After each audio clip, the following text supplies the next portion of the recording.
And we're going to welcome in security expert Charles Marino, who served as an advisor to the Department of Homeland Security. Chuck, did you get all that? What do you make of this arrest and this potential attempt to blow up a plane? Is what it seems like where it seems like this was headed. Yeah, it did, Mitch. And look, this all comes on the heels this month of the 20th anniversary of the creation of the Department of Homeland Security, which was created under the 2002 Homeland Security Act signed by President Bush following the attacks of September 11th. So it shows the importance of how these men and women, specifically in this case at the Transportation Security Administration, need to perform their jobs 100% correctly each and every day. And it also demonstrates how the Department of Homeland Security needs to keep on getting better people being hired, training and investment in technologies to prevent things like this from happening. So here we saw the system work.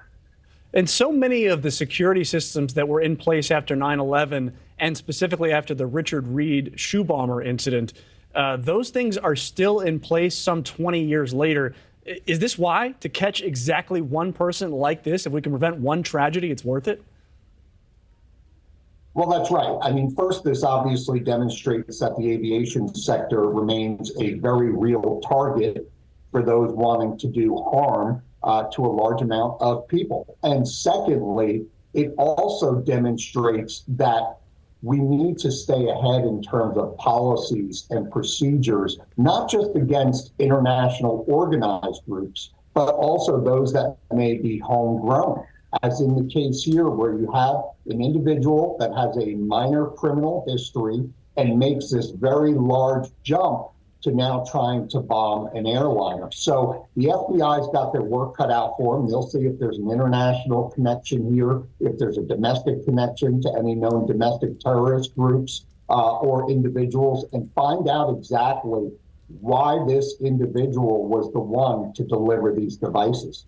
This is a unique circumstance, but the TSA, just some disturbing numbers, more than 6,500 guns taken in 2022, and that is a huge increase from 2021. It's a 10% increase, and 2021 was another record-setting year.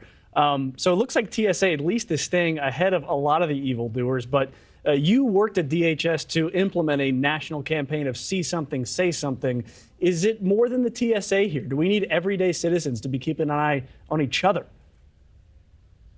Well, that's exactly right. You need citizens that are traveling through airports to be a part of the solution, the security solution. And let's remember, too, that TSA does not run airports. The local police do. So they work very closely with state and local law enforcement that are at those airports each and every day, as are the men and women of TSA. So they get to know this environment very well. And that means any anomalies that may occur throughout the course of a travel day are going to jump out to these men and women, and they'll be able to pick up on something that may be suspicious. But here you have a structured system, a process in place with respect to luggage, be it checked luggage or those attempting to bring luggage on board with them, and that the sequencing of how they check all of this has been tested, and it works.